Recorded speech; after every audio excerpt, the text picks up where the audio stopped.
Hi friends, Amani గడుసు పిల్లగా అలనాటి హీరోయిన్స్లలో ఒక ఊపు ఊపేసితే సాంప్రదాయానికి నిలువెత్తు రూపంలా కనిపించే ఆమె తెలుగు, తమిళం, కన్నడ భాషలో నటించి ఎంతోమంది అభిమానులను సంపాదించుకుంది.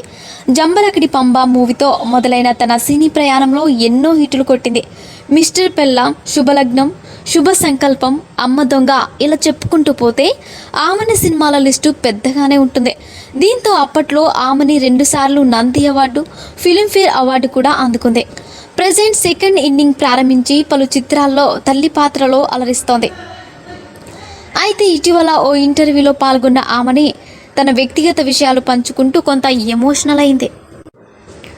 అయితే ఈమె మాట్లాడుతూ, నాకు పిల్లలంటే చాలా ఇష్టం, కానీ పెళ్లి జరిగిన తర్వాత చాలా కాలం వరకు పిల్లలు పుట్టలేదు.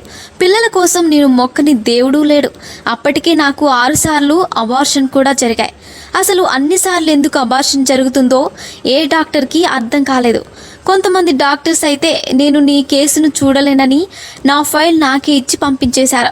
మొత్తానికి 7వసారి వచ్చిన ప్రెగ్నెన్సీ అందినప్పుడు ఒక డాక్టర్ నా సమస్య గురించి చిన్న పరిష్కారంతో నా పెద్ద ప్రాబ్లంకి సొల్యూషన్ చూపించారు.